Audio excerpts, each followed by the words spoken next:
Good evening, astronomy enthusiasts. Welcome to MEISSA 3.0, organized by the Astronomical Society of the University of Colombo. Tonight, we are exploring an introduction to space biology, looking at how biology redefines our place among the stars. It's a question most of us have had for many years. Are we alone in this universe? And in that journey to find answers to that question, we are here with an amazing personality, our guest speaker, Mr. Isuru Priyanga Silva. He is a PhD student in geology and astrobiology at the University of Alabama, whose research focuses on extreme biological communities, especially microbial communities, and the search for life beyond Earth. He holds a BSc Honours in Microbiology from the University of Sri Jayawardena, where he co-founded the Astronomy Club. And he is also a former teaching and research assistant right here at the University of Colombo. So without any further ado, Mr. Isuru, I would like to hand the controls over to you. Thank you.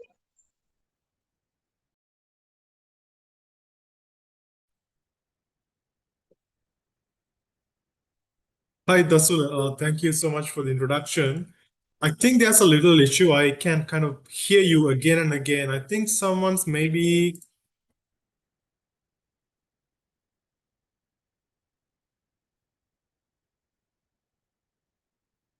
Hello. Am I audible to you all? Yes, you are audible. All right. Sorry, there was kind of a double sounding something. That's why I was kind of confused. All right. So let me share my presentation. I have a presentation. I hope I have permission to share. All right, good. So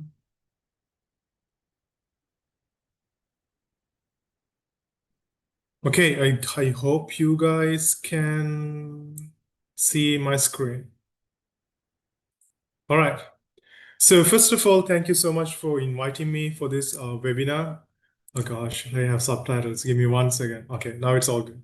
Yeah. So first of all, thank you all for inviting me for this webinar. It's an honor to be invited from the University of Colombo Astronomy Club. Especially, it's the oldest astronomy club in Sri Lanka, probably also one of the oldest in South Asia as well, to the best of my knowledge. And yeah, so I used to teach and also used to work as a research assistant in University of Colombo. So I have this connection with University of Colombo already. And again, regarding to this webinar, I have to say that I'm an astrobiologist. So I'll explain what's astrobiology, what's space biology. So there are some overlaps, but still they are like two different things. So I hope you will understand, like, I know this stuff, I study this stuff, but I'm not the world expert or something like that for space biology. I know things because there are overlaps, but not because I'm an expert in space biology. And also recently I kind of designed a new syllabus for the University of Colombo. So that kind of helped me to go through this stuff again and make sure everything is right and to the standards we want to for this today's webinar. Okay, guys, give me 1 second because I still have some setting issues. And once I have this is set up, I think I can do this properly. 1 second.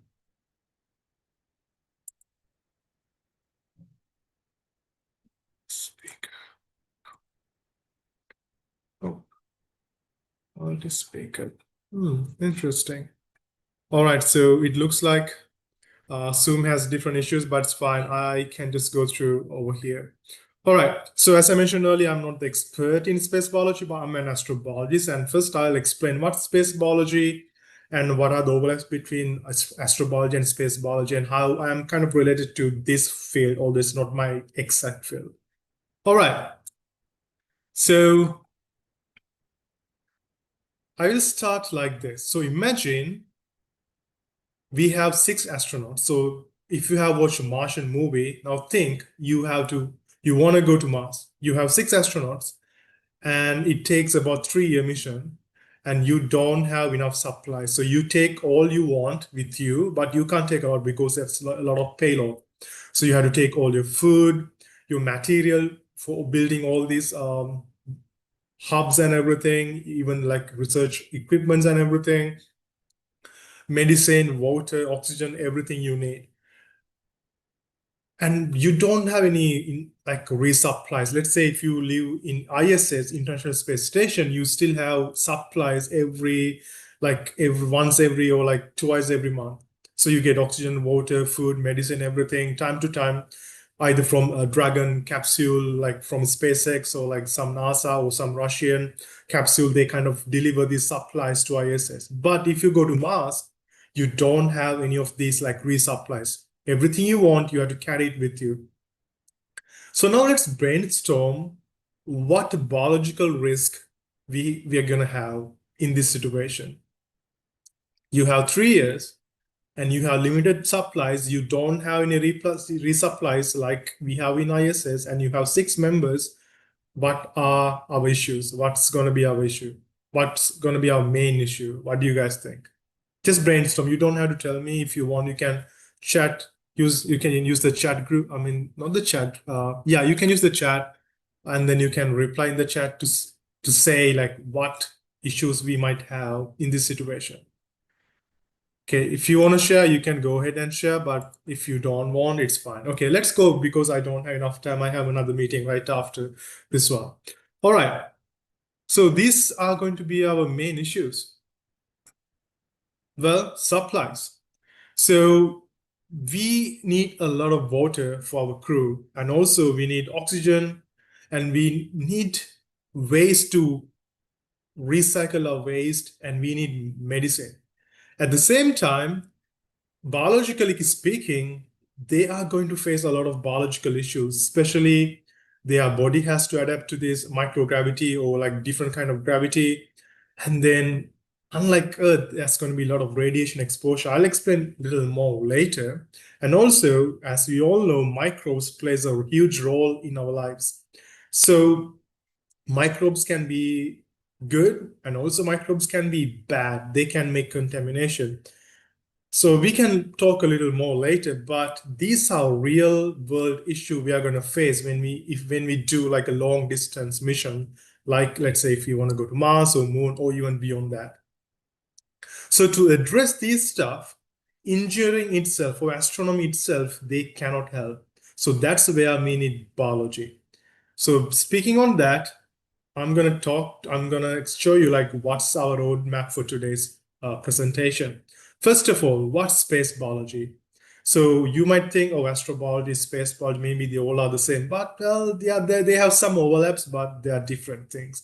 So first I'll explain what astrobiology, not astrobiology, space biology, and then why space is unusual for biology, what makes it unusual, and then what kind of biological responses we have, genetic level, microbial level, and then plant, model animals, and human levels. So there are different kind of levels. It's like a pyramid, not even like a pyramid, but there are different levels. And then how we study space biology, because we cannot, like not all space biologists live on ISS. There are some space biologists, they live on this our own Earth, and but still they do this space biology research. So how we do this space biology stuff or analog studies. And then there's another thing, how we can take this space biology and support the future missions to Moon, to Mars, and even beyond that. And then some of the ethics that when we do this space biology stuff. All right, so now let's start with what space biology. So basically, space biology is the moment when you take life from Earth to beyond our space. So there's a level called common space. So that's like 100 kilometers. That's officially the margin of the space. So anything beyond that level is space, according to paper. So if we take life beyond that level, beyond that margin, so to this space, how they would react was response to that space. So in that case, so technically we study how life adapt and then what kind of responses we have in space. So there are, as I mentioned earlier, there are different levels to study this. Microbial level or our own cellular level, even genetic levels in some cases, and then plants, model organisms, and humans. And what are our goals in space biology? In our space biology, as I explained earlier as well, there are so many repeats. I'm sorry because I didn't practice for this one. It's a very short notice, but it's fine. So our goals is to take how we can take all this knowledge that we learn from this space biology to our future moon, Mars, or even beyond that, all those missions to have self-sustaining life-supporting systems. So this can be biotechnology, space agriculture. There are so many things. All right. So there are other related fields, as I mentioned earlier. So space biology is what we are talking today, but also there's a very directly related field called space medicine. So in that case, in a space biology, we try to see all these microbes, plants, organelle animals, DNA, humans. But in space medicine, we are mostly focused on the human health. So anything affecting to human health is considered from space medicine. But in that case, maybe it can be related to like um, your gut microbe. In that case, that's microbe, but still we are looking what effect this gut microbe have to the astronaut's health. So it's always like astronaut's health focused. And then we have astrobiology, and that's directly my field. If you see all these posters behind me, if you can see, all these are posters I had presented in different conferences regarding astrobiology. So we are trying to see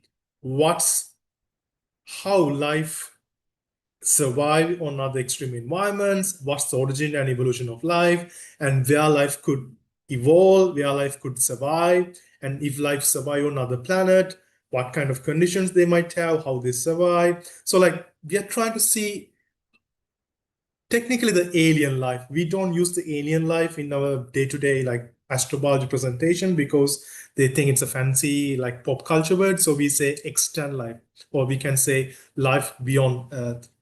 So technically life outside of Earth. It's not like life we took from Earth to another place. It's like life evolved and origin on another planet. So technically we are looking for alien life in astrobiology, or like we go on our own Earth to find similar environments to find this stuff. And space biotechnology is the fourth one. So in this case, we use microbiology and we kind of combine engineering together. So we try to see how we can have self-sustaining systems. It can be for waste management, it can be for producing food, it can be for medicine production. If we have any biology students here, they might know what I'm talking about. Well, let me see. How many biology students are here? Is there any biology, zoology, botany, microbiology, anyone here? Can you guys raise your hands? Okay, we have one, two, three. All right, I think at least there should be 4 or 5 students here who knows this biology stuff. So you guys know, like we can use microbes to do some bioreaction stuff. So we can get the products. Let's say it can be a medicine, it can be an enzyme, that kind of like it can be something. You have a product, you break it down to some other byproduct. So we use these microbes into engineering, we combine them, it become biotechnology, and also it can have some genetics as well. So all these fields are related, but they are slightly different. So as I shown in this one, well, they have a lot of overlaps. So as an example, I told you I'm an astrobiologist, but I have some overlaps with this space biology. And space biology can also more divided into more section. We can say space microbiology. In that case, astrobiology and space microbiology has so much more in common. And I have already developed a syllabus for University of Colombo for this space microbiology. And next semester, some of your students might take this course with me for space microbiology. So we talk more about the space biology, but more focused on these microbes.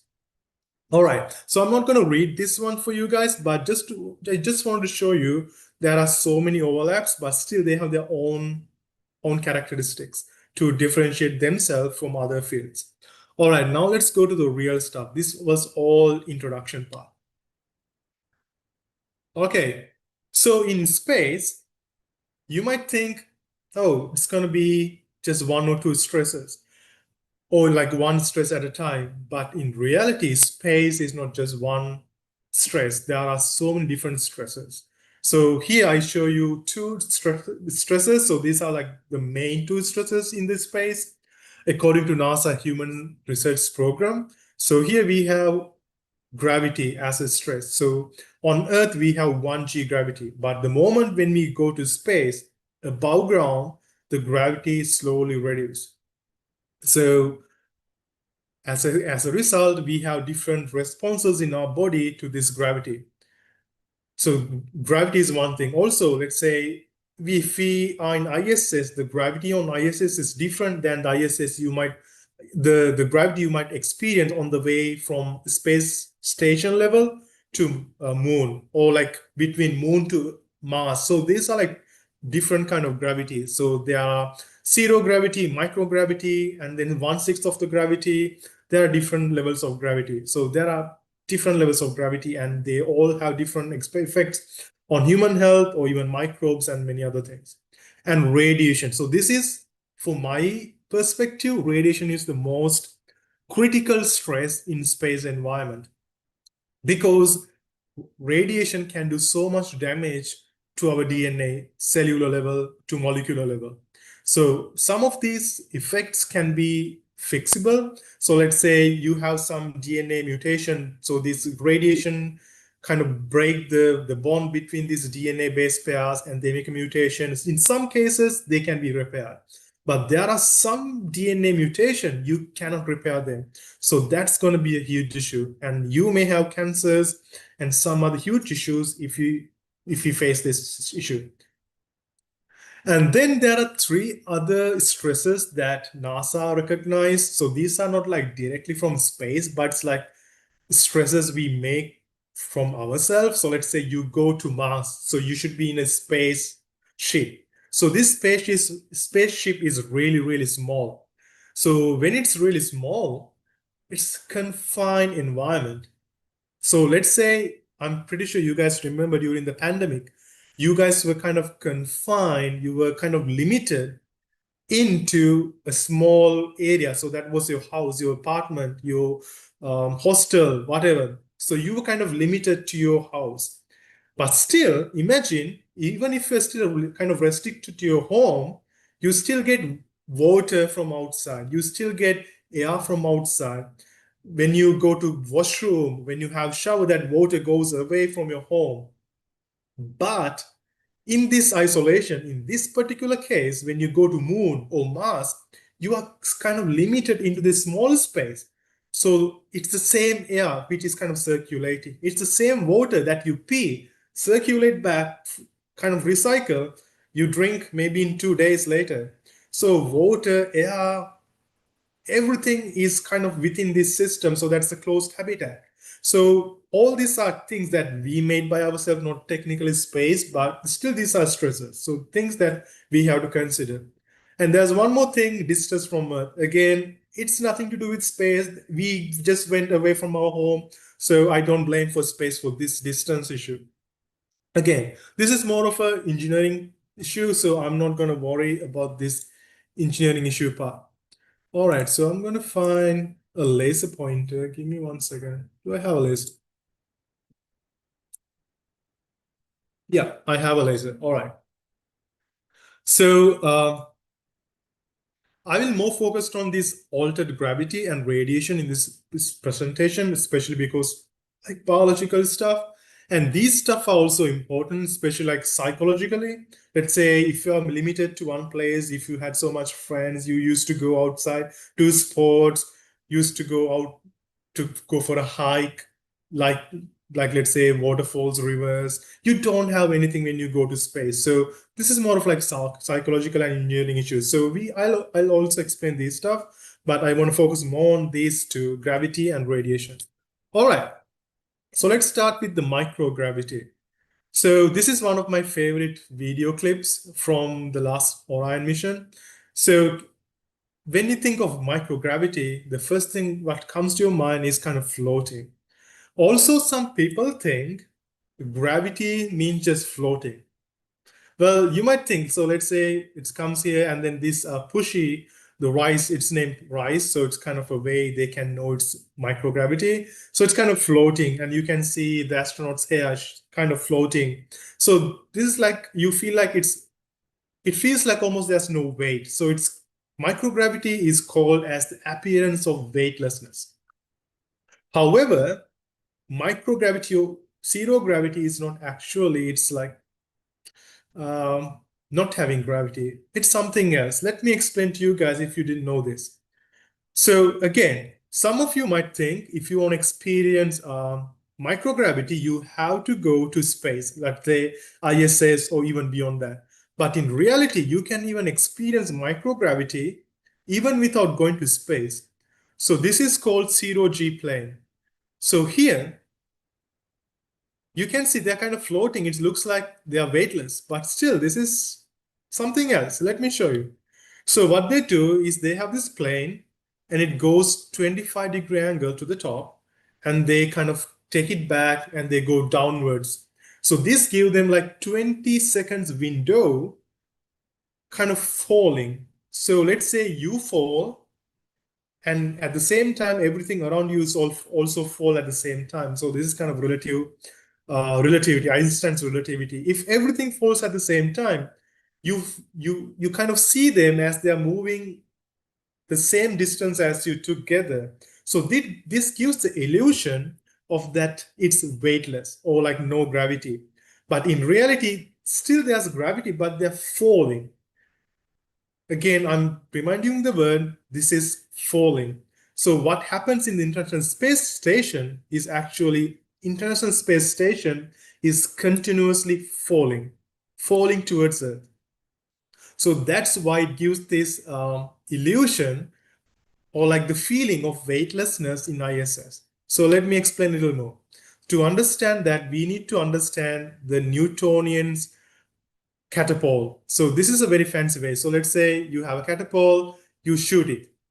So again, so you shoot it, it kind of fall. If you shoot it little more higher voltage, it will like more velocity, it will go little more distance. Okay, now over here, and if you shoot it more, see, it goes and it kind of fall and fall and fall. It kind of keep falling around the Earth. So technically, ISS is continuously falling around the Earth. So this falling is what makes it looks like or like feels like it's weightless. So it's not zero gravity, it's microgravity. So there's a big difference between microgravity versus zero gravity. So on ISS, it's not zero gravity. Again, I repeat, on ISS, it's not zero gravity, it's microgravity because it's still falling around the Earth with the same concept. So when it's microgravity, there are so many things change. So let's say if there are microbiologists or if you have ever used a gas cooker or like a candle, you know how flame works. It looks like this, but in microgravity, it looks like this. So what's happening here? It's all because of this appearance of weightlessness. So what happened here?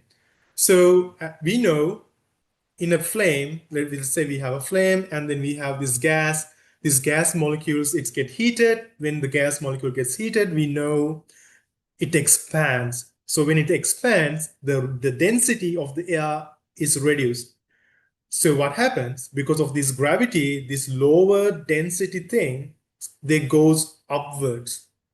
So that kind of creates uh, this kind of aerodynamics. So air comes from here and it goes upwards. Come from here, goes upwards, making this shape. But in space, you don't have this microgravity. I mean, you don't have this gravity. It's, I mean, still tiny bit of gravity, as I mentioned earlier. So anyway, you don't feel it a lot. So the density, different density doesn't make any difference.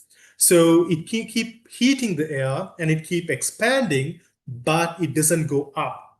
So the density doesn't work. The density differences doesn't work in microgravity. So now this is like non-biological things. So the same issue is going to happen. It's going to affect to your body, to any biological system as well.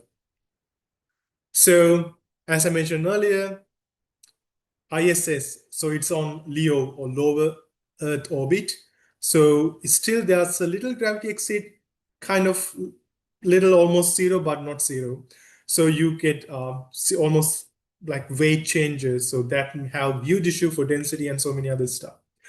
And then, okay, this is how it's going to affect to our biological system. All right, I think I have one question.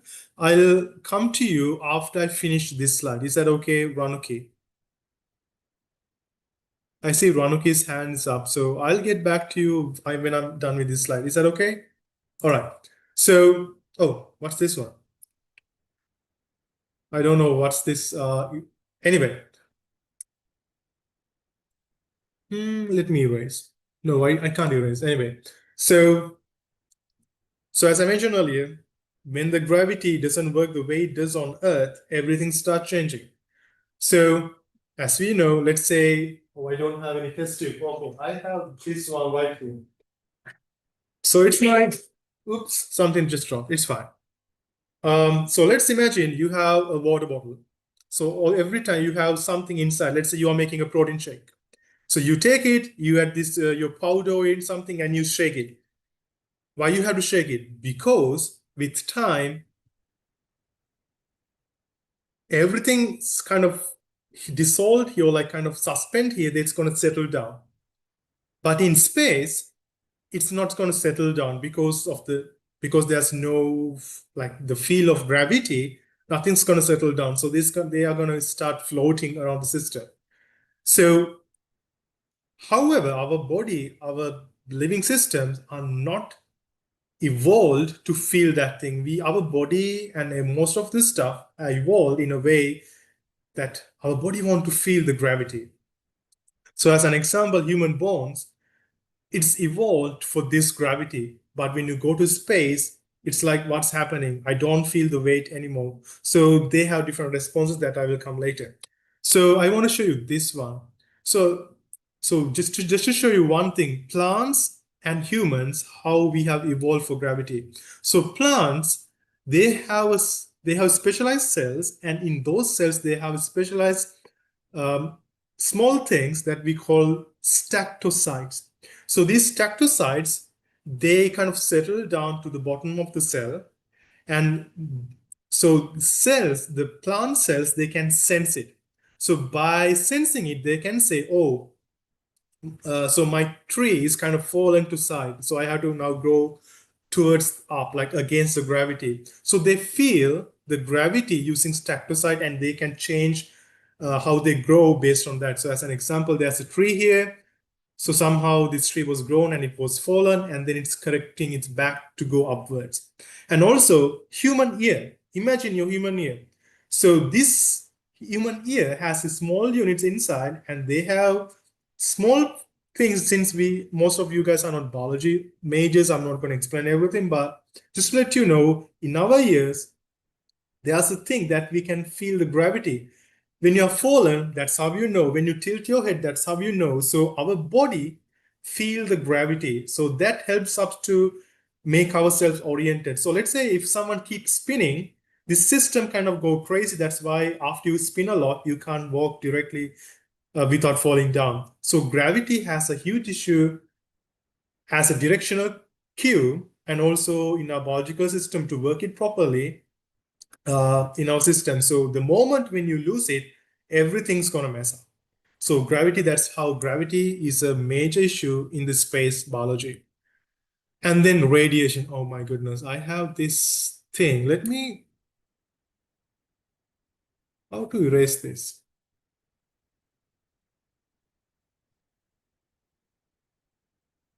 Oh, okay, I found it.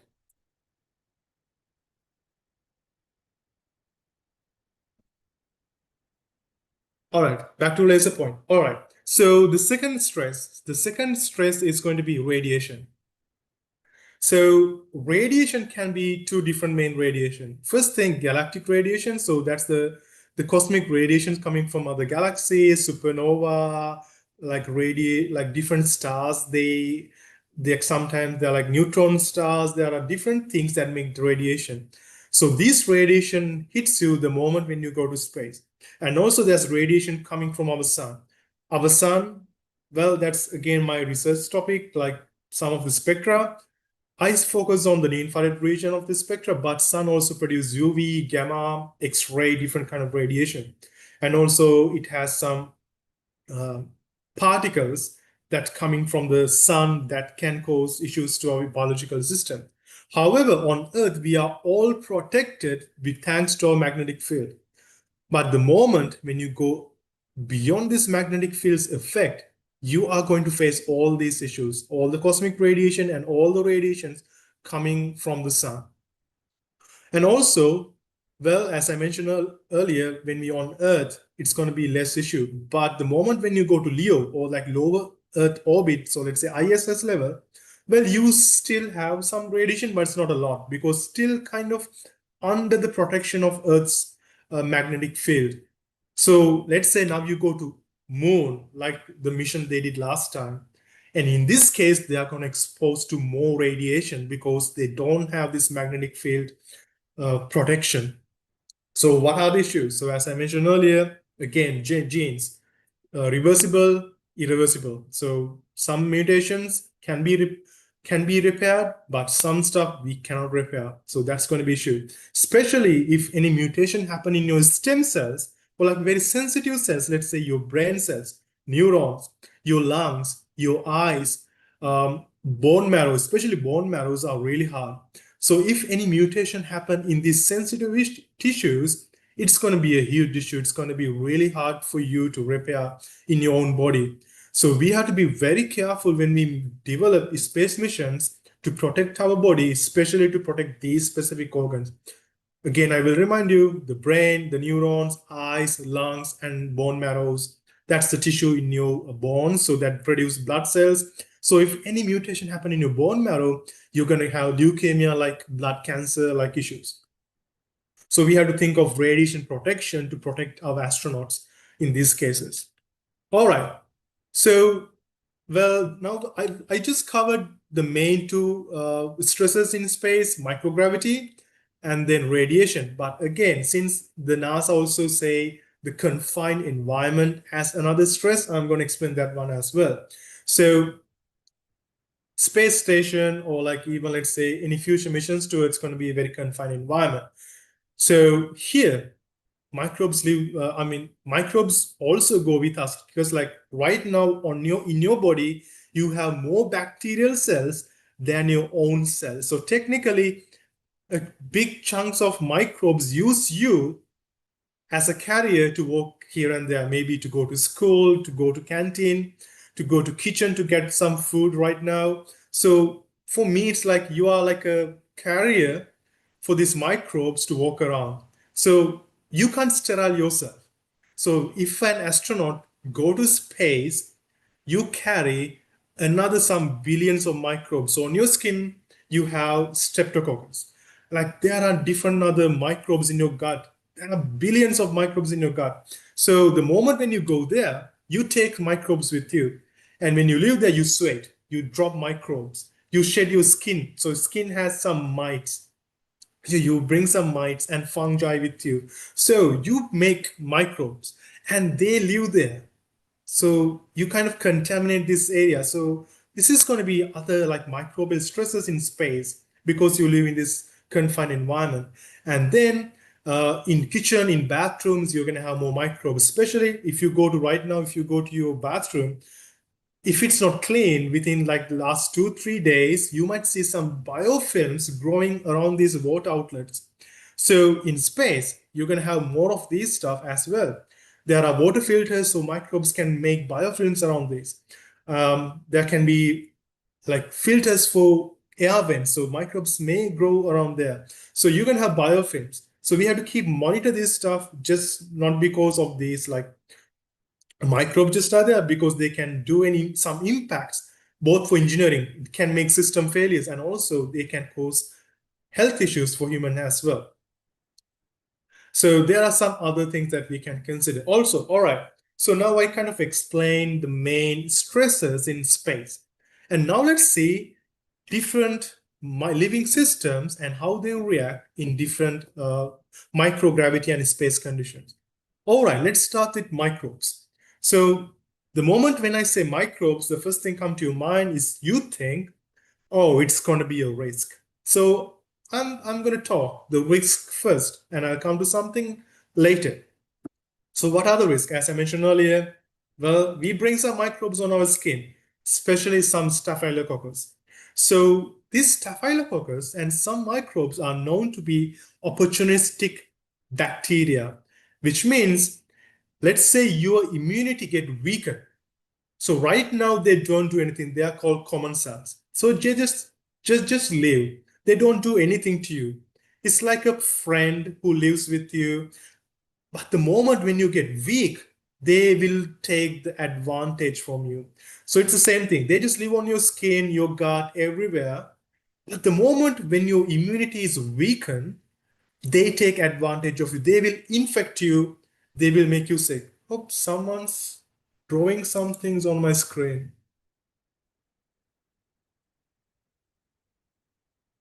All right.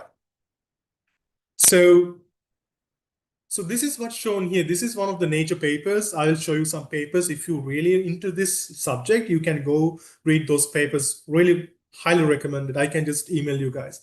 So in space, I'll talk this one a little later as well. They have found our immunity is kind of weak over time. Not a lot, but if you don't do all the workouts and stuff, and then some medicines, your immunity tend to weak a little because of the microgravity and other issues. So this is a perfect opportunity for this microbe because some of your barriers between your skin or like your gut microbe barrier, they can kind of weaken. So that moment, these microbes can infect you and cause issues. And then food spoilage. So let's say you have food and over time it gets spoiled. So let's say you had food for 3 years, and at the moment when you go to Mars, everything's spoiled. That's not good. So you will be hungry the whole time. So that's something we should consider. Again, I discussed biofilms, the water outlets, and then like air vents. So these issues they can have biofilms and they're gonna clog it and it make bad smell. Sometimes they produce some organic compounds which can be toxic to humans. So microbes can make issues. Here's one other thing. Some microbes, especially some fungi, they can corrode some material. It can be metal, it can be glass. So let's say there's some kind of a crazy fungi, they grow on the window of your spaceship and they slowly corrode it over time.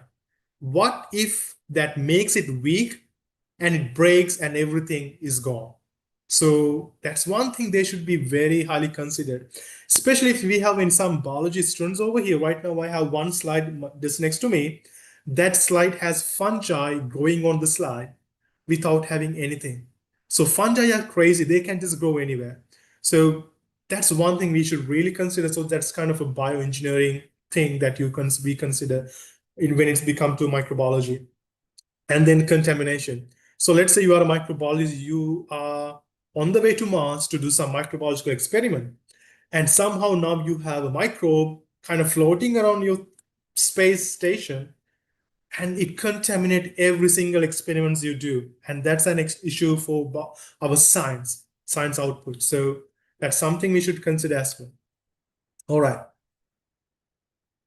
So this is one issue. I'm going to take you biofilm. So now you know what's a biofilm. Biofilm is like a mass of cells. It can have different kind of bacteria, algae, even sometimes fungi slightly here and there, but mostly it's bacterial cells. So they kind of stick together. They have this extracellular like polysaccharides, kind of slimy things to stick them together. And scientists have found some of the biofilms, when they were sent to space, they increase the resistance for some of the antibacterial compounds. So let's say you have some chemical to spray, you spray it. Let's say you have a cleaning agent. So let's say you're an astronaut in the space, you want to clean the kitchen or the bathroom. And these microbes, when they are under microgravity, they start producing more proteins, and that allows them to have more virulence factors, which means they have more thick mucus layers. So even if you spray the regular disinfectants, they are not going to kill them. So even if you have disinfectant, you can't control these biofilms. That's going to make a huge issue. So to fight these biofilms is not just biology, it's not just engineering issue, but also biological issue. So we have to find ways how to fight against this biofilm, because it affects to all this bio supporting system, water, recycling, air recycling, metal, glass, and everything, health. So it affects to everything. So we have to find ways how to fight against this increasing virulence of these biofilms in this space. All right, now we just discussed all the bad things about bacteria, but bacteria is not all bad, they're also good. So bacteria can be really beneficial in space as well if we do it in the right way. So let's say if you had bread in this morning, well, that bread has had yeast, so we need yeast to make bread. If you had wine or beer, well, that was a product of some fermentation. And if you think of cheese, that's a product of fermentation. If you had yogurt, curd, that's a product of fermentation. So bacteria, some bacteria, they help us to produce food through this fermentation. So maybe you can't take all the ingredients. So let's say you can't take cows to the space, or like all the raw ingredients to space. But if we just, I mean, you can't just take processed food with you the whole time, but if you have some raw ingredients and if you have bacteria, you can make your own food with these microbes via fermentation in space. And also, for sure, we know so far for waste recycling, microbes are the best. On Earth, they were doing it for billions of years. The moment when we throw a banana peel to outside, bacteria, they degrade it, they recycle it. So we can use the same bacteria to recycle our waste. So let's say we eat something, you poop, well, the bacteria can help us to break it down into nutrients. So we recover the nutrients and we can use it as a fertilizer for our plants. Well, and we have fruits again, we can eat it. So microbes help that. And again, we can't take medicine, all the medicines we need to space. There are some medicines where we can do some genetic modification and we can use bioreactors to produce this medicine. So as an example, right now, let's say insulin. Long ago, people used to harvest the pancreas of pigs. So they killed a pig, they took the pancreas, they squished it, they took insulin. So just to produce one bottle of insulin, they had to kill like hundreds of pigs. But now we take that gene, we add it to E. coli, we have it in a bioreactor, and that bacteria just grow and grow and grow, and they produce insulin and you extract it. So in the same way, we can make many other medicines, enzymes and stuff when we go to space. So we don't need to take all the medicines we need. Let's say if you have a permanent base on Mars, well, we should use bacteria to produce these medicine and enzymes we need. And then another thing, biomining. For this one and other stuff, I'll talk a little more in the coming slide. So again, so this is another Nature publication. So this one shows kind of a recycling system. The astronaut and there's waste, they have these bioreactors which produce medicine, food, recycling their nutrients back to the thing. And also there are some fungi, especially fungi, they can produce biowood, like biomaterial. So let's say, have you seen like fungal mycelium? They just grow like, let's say mushroom. So let's say mushroom is like bunch of mycelia, but some cases you can kind of direct this mycelia into the shape you want. So you have bunch of waste product, let's say some cellulose, some waste, and you can use this mushroom. So these mushrooms or this fungi, they grow, they take this cellulose and everything, they make their own biomass. You can shape it to the way you want, and finally you have biomaterial. So that's like wood, but not wood made by fungal mycelium. I can't exactly remember the name. I think it's called not bioconcrete. That's something else. It's some kind of a like fungal mycelium based, like plywood like something, which is really amazing because it can be used as insulation thing. So it will reduce a lot of material that we need to take from Earth to all the way to Mars or Moon. All right. So before going to that, I think there was one question. I'm gonna check it. Oh yeah, limited medical resources. Thank you, Mary. Yeah, so there was one question about Suvanima Veeravardhana. So yes, I am going to teach space microbiology. So I will cover all this stuff. So that's going to take 15 hours of lectures to cover everything in detail about how the microbiology, space microbiology, how microbiology important in the space missions and for future space stuff. All right, guys, give me 1 second. I'm going to drink some water. Again, drinking water in the lab is extremely prohibited. You can't drink water in the lab, but I had no other choice today. So don't tell anyone.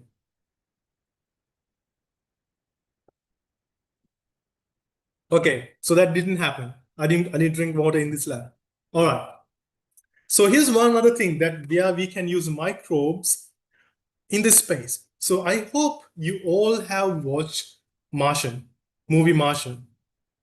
So in that Martian movie, he did not have enough food. So what he did, he had to plant his own potato to survive.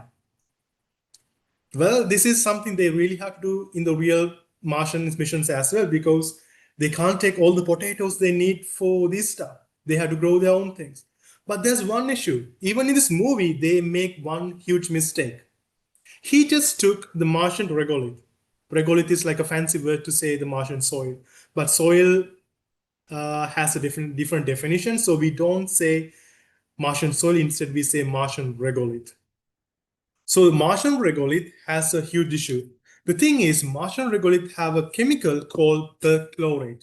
So perchlorate is really, really toxic. So plants can die.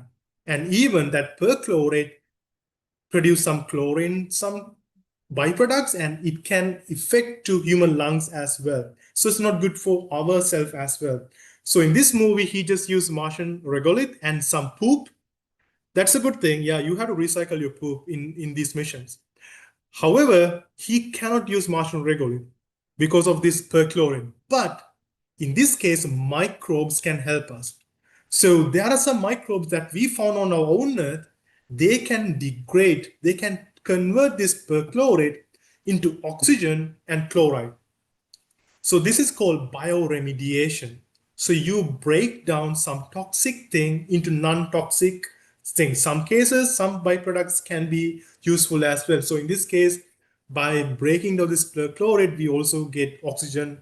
For chlorine, maybe they can extract in another way. So in the future missions, if they really want to use the Martian regolith, they have to take this bacteria, they have to convert this perchlorate. Otherwise, this Martian regolith is extremely toxic to grow anything on that plant, on that planet. So that's how we can use microbes. So it's space biology. And again, here there's potato, space biology. And this perchlorate can make him sick, space biology. So many things. All right. So how we can use this space biology for future missions? As I mentioned earlier, we can use microbes in our bioreactors to produce medicine and enzymes, and also recycle nutrients. And I explained to you, we can use filaments like fungal filaments to make some bio material, which is like plywood, kind of wood-like material. So we don't have to take everything from Earth. And then waste recycle, we need to have some bio-waste recycling bioreactors and systems to recycle our waste so that we can reuse it again in a useful way. Biomining. So this is one of the things. So this is something that my lab also do.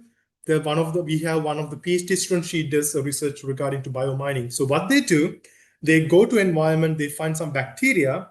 So there are some bacteria, they don't rely on the carbon based, let's say carbohydrate or some sugars like we do. They depend on minerals to take their energy. So they they just go to this environment. I mean, they're in this environment, they have this mineral, so they kind of dissolve this mineral and take these important metals, let's say copper, um, chromium, some kind of like micro minerals. Is it called micro minerals? I can't remember the exact name. Anyway, so these are like very like small amount of elements that you can find in the environments, but still they are really important. Let's say if you think of your mobile phone, this mobile phone itself has more than something like 50 or 70 something critical mineral. Oh, there, yeah, it's called critical minerals. So there are critical minerals in this mobile phone right now, about 50 or 70 something. But if you want to extract these stuff when we're on Mars, it's going to be really hard because you have to have big excavation machines, and there should be huge energy supply to extract this chromium, copper, even gold, those kind of different things. But with these microbes, we can extract these minerals pretty easy. So my lab is currently developing ways to extract chromium and manganese from these minerals without having this any fancy big technology, just by bioreactors. So we know we need these techniques in the future space missions. And also not just space mission, we can use this stuff even for our own use as well. Because right now we are kind of losing our resources. So we have to recycle them. So the best way to recycle and take these critical minerals is by microbes. Because they're like tiny, teeny instruments, robots. They just go, grab it, extract it for us. That's how we use it. Yeah, so I explained a lot in this slide. So if you want to read more about bacteria and other stuff, highly recommend this research paper. If you want to take a screenshot, and this research paper, they also discuss how we can make electricity using bacteria. So let's say you have waste products and you have this bacteria, and they do some oxidation and like redox reactions, and as a result, they produce electron. And we can use this electron to take some energy. So they are called bacterial fuel cells. So it recycles the material and also generate electricity. So really nice article, just go read it. And also this one, another Nature paper, and this done also describe the different things that we have to develop, what we have developed so far, stuff like that in terms of microbiology for space biology. And this one is from the same paper. It kind of shows how close we are to get it to a level that we can use it very pretty easily to future space mission. So right now we are pretty close to do it for food and also for biomining. We are doing a really good job in that case. Even to produce pharmaceuticals, we are a little far, not that close like food, but still we are pretty close. And then let's say you can't take oxygen with you for the whole mission, so you have to recycle oxygen. The best way to do it is cyanobacteria. If you have a bioreactor, you can feed the carbon dioxide and you can feed your waste water. So cyanobacteria have all the nutrients, they get oxygen, carbon dioxide, and they will produce oxygen. So right now, yes, we do it, but still not, it's not mission ready.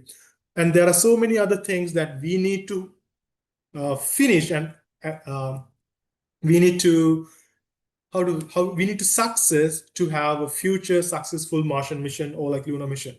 So again, read this paper. I will, if you want, just email me. I'll send all these research papers to you so you can read more and learn more about like how microbes are useful in space. And now let's go to plants. I'm sure there are some people from plants. Well, we need food. And you can't just eat every time some processed chocolate protein bar. Or, I mean, people might eat chocolate, but even if you eat some like calorie bars, so I don't know whether we have this in Sri Lanka, but here in USA, if you don't have time to eat anything, there are some bars. It has all the nutrients you need for that meal. So it's like just one bar of protein bar. You have all the protein, nutrients, and calories you need for your lunch. So you can skip your lunch just by having a little bar. Even for space food, they have this kind of stuff. But the thing is, if you keep eating this for 3 years, 4 years, you get tired of it. So you need some fresh food. And also there are some nutrients you cannot preserve really well. So it has to come freshly. So we need nutrients like some vitamin C, as I mentioned earlier, there are some nutrients you can't really preserve really well. So it has to come with fresh food. So we need to grow them. And also plants can kind of circulate carbon dioxide to oxygen, but again, it's not as effective as cyanobacteria-based bioreactors and water recycling. And one thing, psychological value. I don't know how many of you have plants in your home, but I do. I mean, I don't have a big garden here in my apartment, so I have these plants in my home. I take care of them. So it feels like you're taking care of a baby. And when you see they have a new leaf, you're happy. When you see they have a flower, you are happy. And then you have a fruit, you are more happier. So plants also have a huge effect on psychologically. So as a result, we really need these plants in space. So, but we have some engineering issues when we have plants. First thing, how we give continuous amount of light. Because if you go to, let's say, Moon or Mars, you're not going to have the same amount of light we receive on Earth. And then the volume. Over here, you can see this is how they do it in space station. This is called veggie. So it's limited space, and you can't grow veggies or plants everywhere in your space station. So volume is going to be an issue. So we have to find ways how we can maximize the use of space to produce this stuff. Again, that will have a effect on our own Earth. So we have limited space for our own agriculture. If we find ways to improve this, we can use that technology to improve our own agriculture. And another thing in space, microgravity. So water doesn't stay at the bottom, so they tend to come out and just float around. So we have to find ways to how to keep moisture within these roots systems. So all these are engineering issues. And then pollination. So we don't have bees. I don't think it's a good idea to take bees with us in a space station. Imagine someone just make a mistake and all the bees are out. Now imagine astronauts going to deal with bees the whole time. Well, don't recommend. Maybe they might do some at some point, but for now, do not recommend. So we have to find ways to pollinate. And then microbes. So plants cannot just grow by themselves. They need some microbial help as well for their roots. So microbial things also is important, and then radiation protection. All right. So again, this is our fancy new thing in the space station. So this is a microbiologist. She's an astronaut. She's the first person to sequence something in space. So she's like kind of my heroes, not heroines. So she also take care of these plants. I think it's basil or something. So this one shows what kind of stresses we have on Earth. So since I don't have enough time, I'm going to go quickly. But basically microgravity and then limited space and then water, light. This is the same stuff that we discussed earlier. So how we can overcome? So if you remember in one of our first slides, I told you guys, plants have a gravity sensor. So roots tend to go downwards. The stem, they tend to go upwards. So, but in space, you don't have this feeling of gravity. However, you can still plant these stuff in space and still they grow upwards. So how we do it is by using light.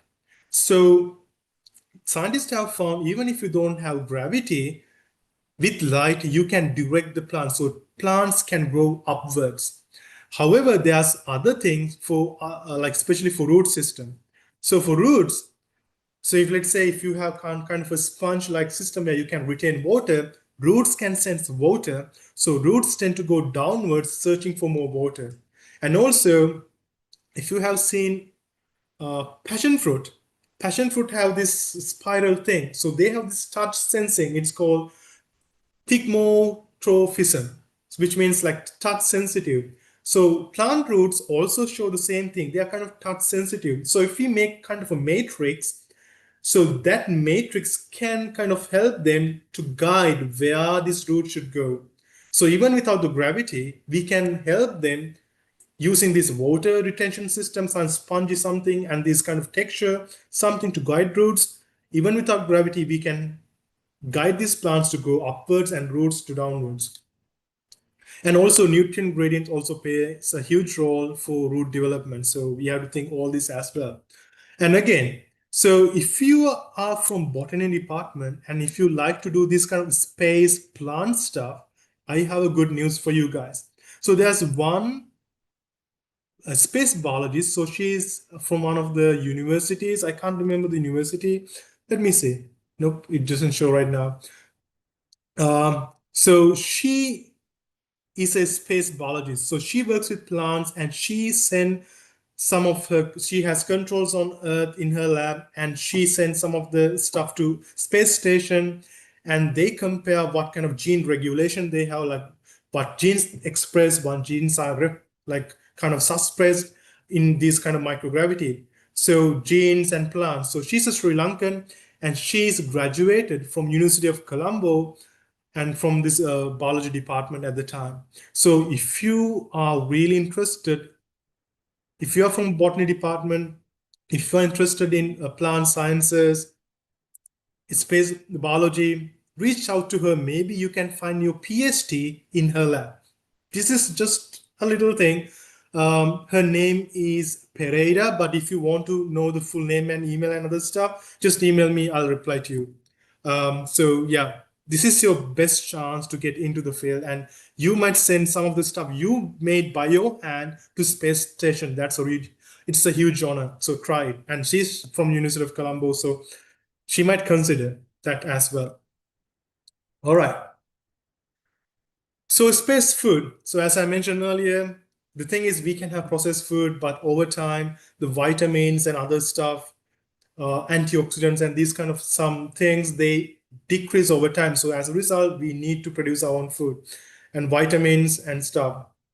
So another thing, when it becomes to plants, we also have to find ways to preserve this food really well. That's called space food, which I have given another webinar to another audience long ago. That was whole webinar about just about space food, how they produce, how they process, how they are shipped, everything.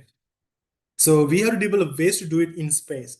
And then engineering, like I told you guys, like how to retain water in this spongy soil kind of something, because water can just flash away, just float around, and how we can guide these roots to find where the roots are, where the matrix are, and how we can have the water in this space system, like without this gravity, how we can increase the space, the light system. So everything, they are like kind of biology plant and also engineering problems as well. And also, as I mentioned earlier, psychology. Let's say you are from Sri Lanka, you are going to space, and you may need that paripu, the dal curry every day.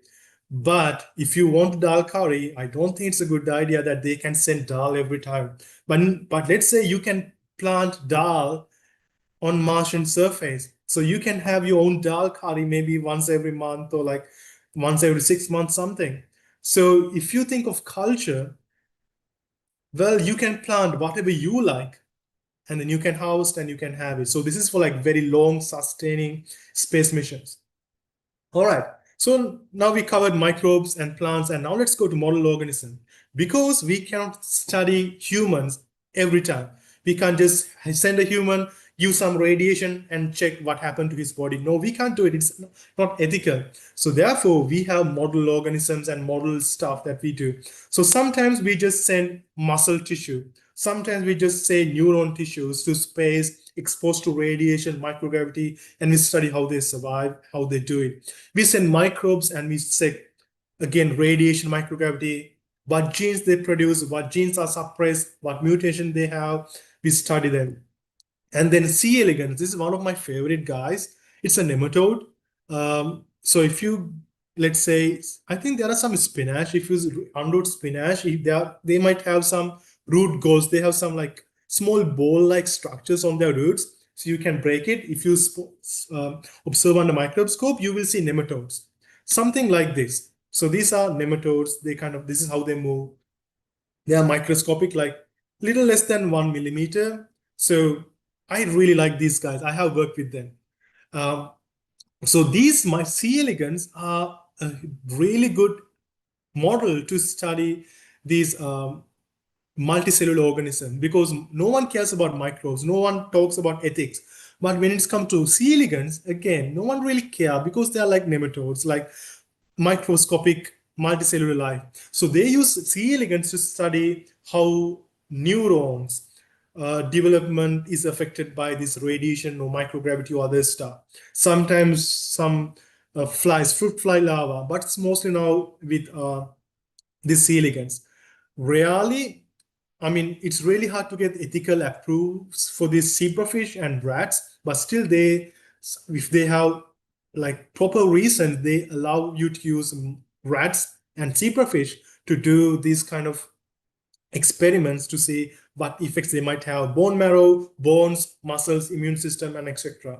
So ultimately, we can take lessons from all these models to understand how it might affect in the future for astronauts. Again, none of these are 100% representation for humans. It's just to get some idea what would happen.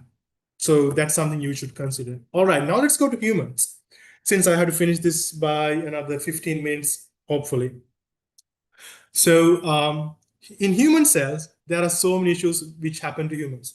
So one of the things, as I mentioned earlier, when you go to space, you don't feel enough gravity. So your legs, your bones, they don't feel your weight. So as a result, over time, your bone density, it's like, oh, the bones are like, oh, we don't have to be very strong.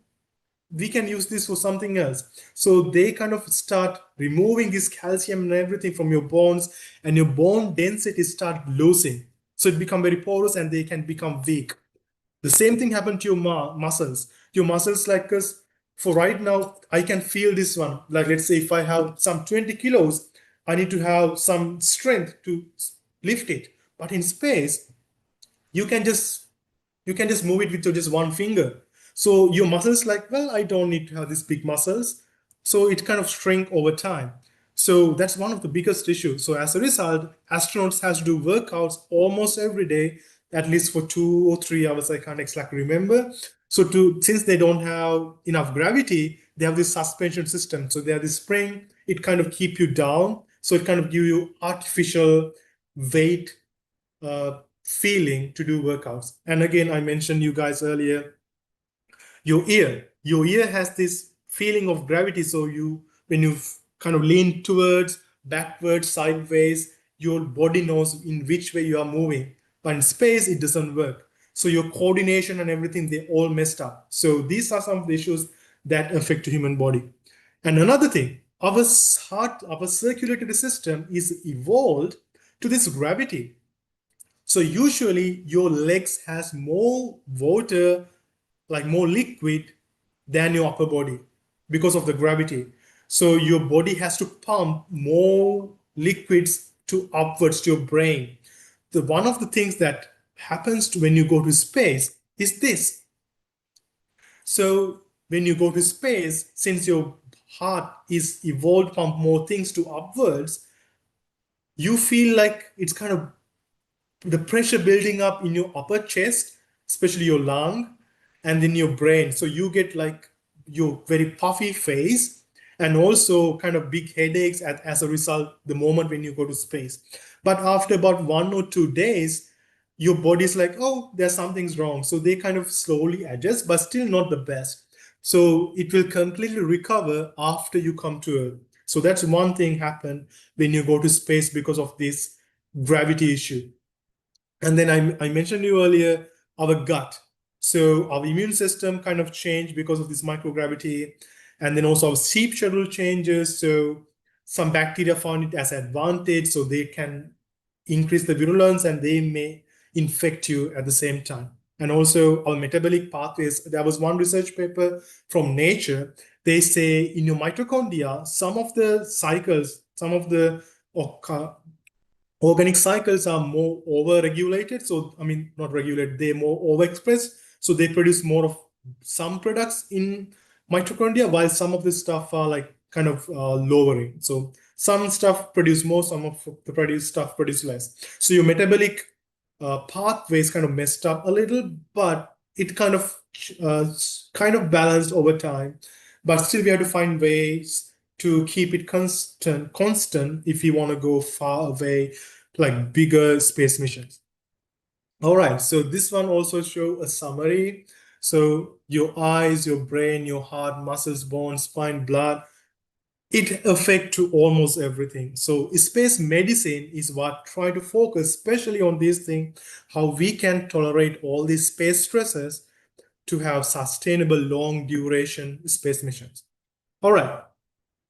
So studying these stuff are not just the biology you see. They are multiomics, which means they need biology and epigenetics, which means how like genetics, like what kind of genes are affected, And then some of the genes can be switched off or on based by some of the methyl groups that bind to your DNA. That's epigenetic, so it's called methylation.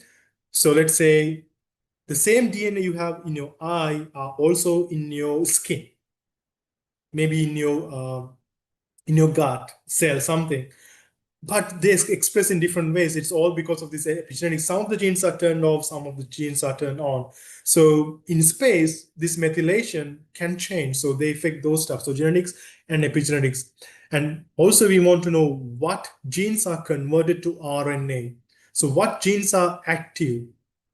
And then sometimes, although the genes are active, they may not produce enough protein. So in that case, we want to know what proteins are produced and what effects they have on other stuff. So that's called proteomics. And then microbiology as a total. So as you see, microbes are everywhere. It's affect to plants, it affect to just contamination, just engineering, and also human health. So space microbiology is kind of linked to everything. So your gut microbes, your health, and everything. So we have to consider all this stuff for future long duration space missions. All right, so again, if you want to learn more about space medicine stuff, here are really good research papers. Just shoot me an email if you want to read this stuff. They have beautiful pictures, nice review papers. And another thing I want to show you, this is something they did in the last lunar mission, the Orion mission. This is called Avatar. This is like a virtual human analog. So this one has bone marrow tissues. So they call it's like a human on chip. Human on chip. So they send this to space and they check what effect this stem cells have because of the microgravity and radiation. And they took this thing back to Earth to study how genes, epigenetics, the proteomics, and everything change. So it's like a tiny human in a chip. So that's the way to study the biology of human without really testing a human. Again, these are all from this one of the nature papers I mentioned about. You can read and learn everything. And now you might think we are wasting so much time, money, efforts to these space missions. What's the use for us? What's the use for our own Earth? Well, the thing is, most of this space medicine research has huge importance for our own. Give me one second. They have huge importance to our own Earth. So some of the advancement we develop for this space can be used on our own Earth to develop our own medicine. So let's say MRI machine. So MRI machine was developed to analyze the health of astronauts, to scan some stuff. And now we have MRIs in every country, every state to to study or to analyze the health condition of regular people. So, but that was developed for space missions, and now we use it everywhere. And right now they're trying to develop some diagnostic measure, like how to detect a cancer easily. Like as I mentioned earlier, this avatar, the human on chip method. So they develop ways to detect the mutation, the cancers, and other stuff within your developing in your body. So these are very cheap methods because they has to take it to Mars. So they have to be small, pretty easy. So developing these techniques also important. Let's say Horopatana, somewhere like far away from Colombo, somewhere like down south, where like far away from the main city, far away from Hambantota, far away from Anuradhapura, Jaffna, Batiklo, somewhere like in an island out of nowhere, where like you don't have enough medical facilities. So let's say we have this technology which doesn't need like a fancy medical lab facility, just some small instrument. You can just add it, you can analyze your data, and you can know what infection you have, what cancer you have. So all this scientific advancement in this medicine are also going to be helpful back on Earth, for especially for rural environments, rural facilities, the rural areas with lower medical facilities, and also develop more higher diagnostic methods. All right, so this is kind of like summarizing way. So biology, space biology can help us some stuff that engineering can resolve. engineering can build stuff, but still we need biology to understand what happened to our body, what contamination we might have, how we can grow plants, how we can recycle materials, how we can make oxygen, how we can produce stuff. So biology can be the closing loop for these most of the engineering problems when we think of the future space missions. And then just let's a little brainstorm for you guys. So let's say again, we are going to send some crew to Mars for a huge mission, and we are developing technologies for that. What's the first thing you want to focus? Okay, you can comment whether it's 1, 2, 3, or 5. Which one we should focus more? Or do you think combination of both 1 and 2 and then go to next step? Go to next step. Or maybe we can focus all these stuff together as different scientific groups, because we can have microbiologists, doctors for medical stuff. We can have plant botanists on focusing on plant stuff, engineers to kind of help us to develop methods to grow and develop medical technologies to diagnose. So, well, honestly, I think we have to work on all this stuff together simultaneously at the same time if you want to have that kind of a big mission idea in the future. So how we study space in how we study space biology. So I'm going to go fast, guys, because I have another meeting. So again, ISS do so many studies, and they have controls on the ground as well. So control means they have everything the same way except for the microgravity and radiation. So they test so many other things. And also on the ground, we have some kind of artificially developed analogs to study how these stresses can affect to human microbes and plants. So as an example, there are some devices, they kind of rotate over time. So because of this, the cells in these setup, they doesn't feel gravity because they always doesn't settle. They kind of float, kind of a vein flows, but still it's not exactly microgravity, but kind of simulated, but still not the perfect. And then sometimes in clinical setting, they study the coma patients to see how the sleeping for very long time might affect in future missions for when we want to send humans to space missions. And then radiation on our own Earth. Sometimes they have analog like astronaut camps, so they keep some volunteers in these camps and they study how humans can interact with each other for a long time, like whether they're going to have fights, whether they're going to have any conflicts, and they have to live in a very small space for 1 week, 2 weeks, sometimes 1 month. So what issues they might going to have, so what psychological issues they have. And I'm a cave microbiologist, so we go to caves, so we study how these environments can also help us to understand everything when you go to space mission. But one thing, none of these completely represent the space environment. Maybe one experiment may simulate the isolation, the radiation, or like the long duration sleep, or this microgravity, but nothing represent the same, like the whole thing that we experience in the space. So still, this is not complete, it's just one at a time thing. But if you want to experience more, at least we have to send everything to the ISS to experience most of these stuff at the same time. And then to understand some of the microbes, we also go study analog environments. So let's say if you want to study how let's say you want to study how a microbe might, let's say you want to do some biomining, or like you want to use that bacteria to convert perchlorate to non-toxic material on Martian surface. So if you want to see how bacteria can survive on a Martian-like condition, so in that case, you can go to a place on Earth which is kind of similar to Martian surface. Let's say on in Sri Lanka we have Usangoda. So let's say you can go to Sangoda, you can study the bacteria over there to see how they survive. Desiccation, radiation, high amount of salt and stuff. If we want to study, let's say someone want to study, make a Martian base in the ice caps on Martian surface. So in that case, they may want to go study the ice caps on our own Earth and how bacteria survive and how they do it. So they can learn from these stuff before they go to Martian stuff. And also sometimes, let's say we want to build a Martian settlement in Martian lava tubes. So there are so many lava tubes, which means like caves on Martian surface. So something, our first settlements can be Martian lava tubes. So we are going to be caveman again when we do our Martian mission. So let's say you want to see how microbes might interact and in this environment. So you need to study how microbes survive in our own caves before you go to that environment. So same thing and again and again. So you go to similar environment on Earth, you study them, and you learn how they survive and what kind of things that we can do with them and how we can use them for future missions. So that's astrobiology and biotechnology combined. So that's more of like my field.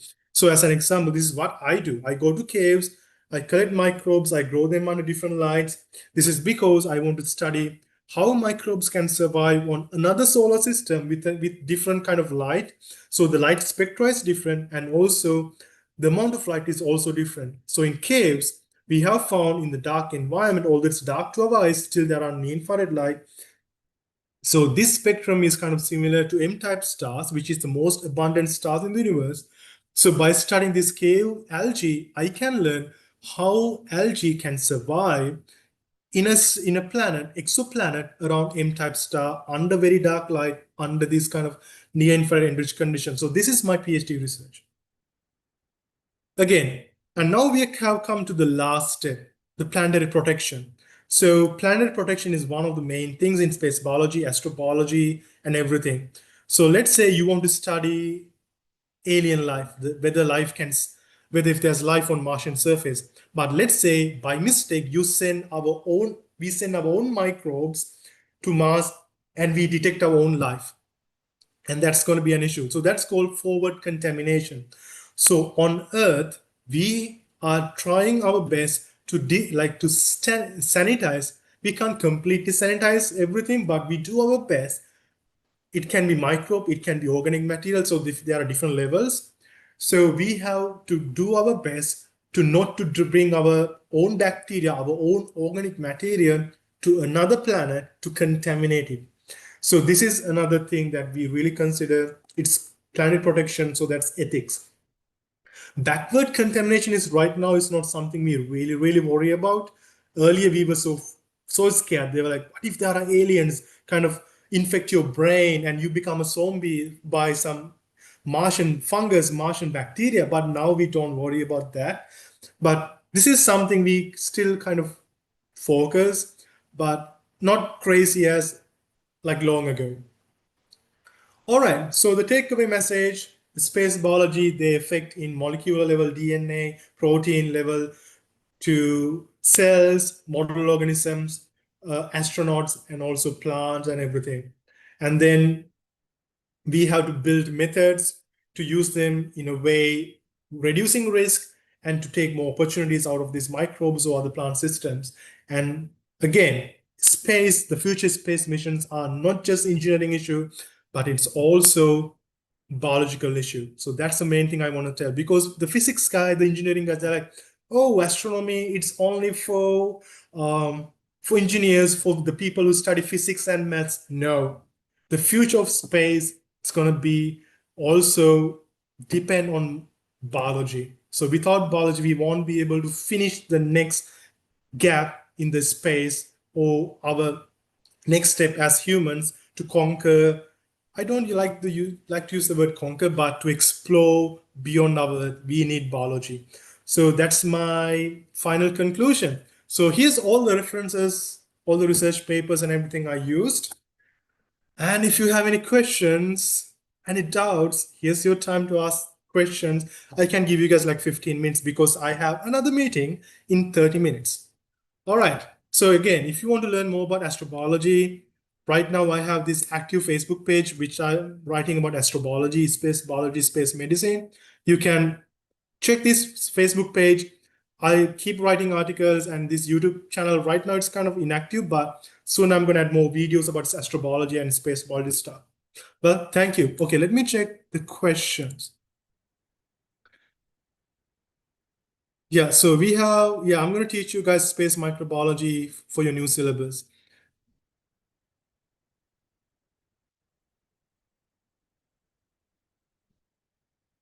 So one student asked me what qualification you need to have if you want to get to this field. First of all, try your best to do an honors degree. So that fourth year degree allows you to do a research project.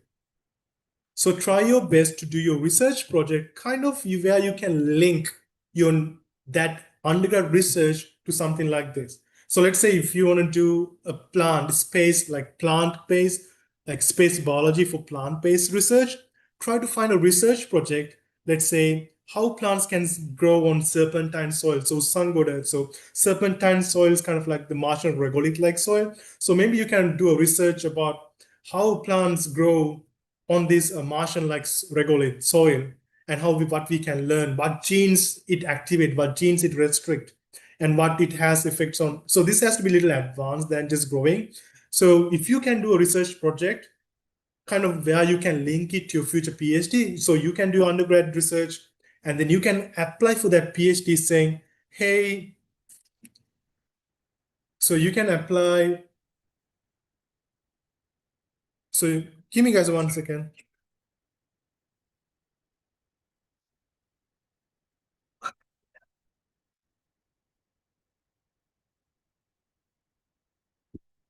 So yeah,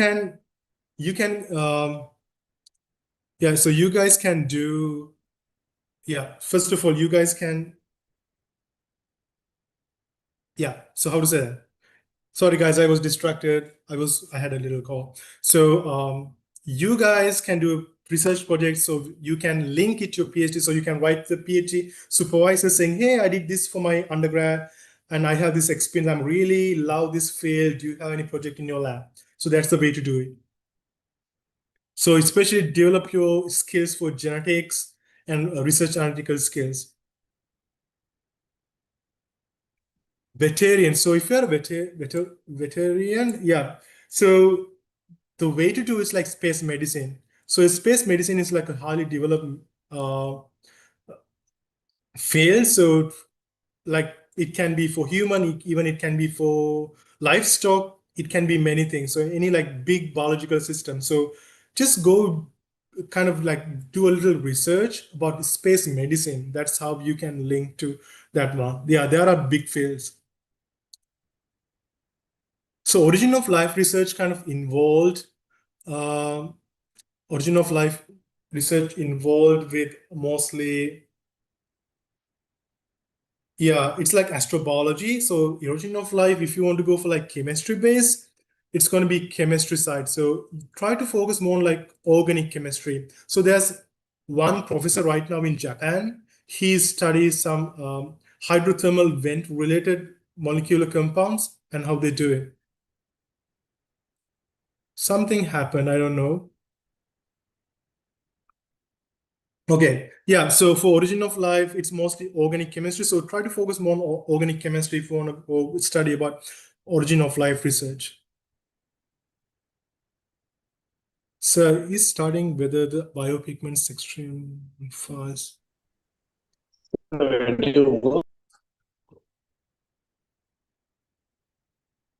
Yeah, so so biopigments. So that's something I do for my research is all biopigments. So yeah, there are fields where they directly study the effects of radiation and everything on biopigments. So in NASA Goddard Research Center, they study biopigments and different issues with microgravity, radiation, and stuff. So yeah, it's worth studying biopigments if you want to. So that's more of like astrobiology than space biology, but still you can link it anyway if you have the right skill set. Okay, guys, so I need to go right now. So I hope you guys had a really good time. Yeah, because I have a meeting in another like 15 minutes. If you have any questions, please email me. Maybe I can put my email right here.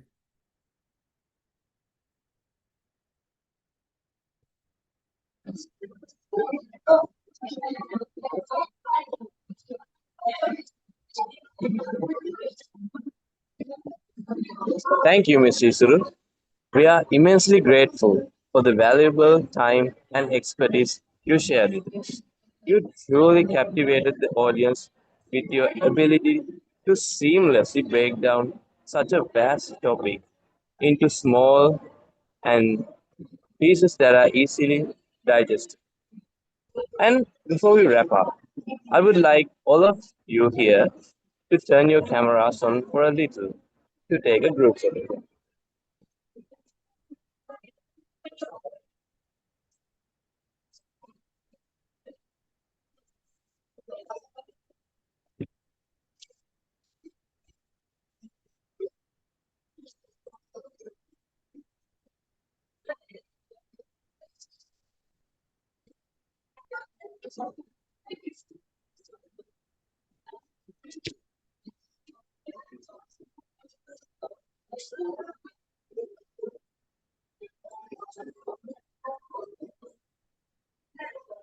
Guys, can you turn on your cameras?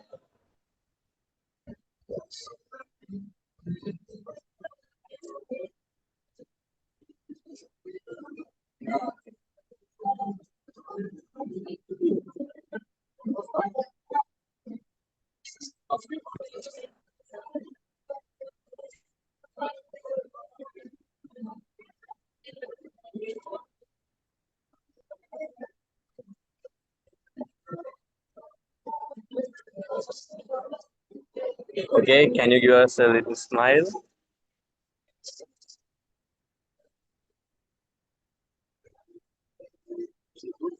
All right. Thank you again, Mr. Isuru, and thank you all for joining with us today. And I wish all of you have a wonderful night, and we'll see you again with another insightful lesson. Good night.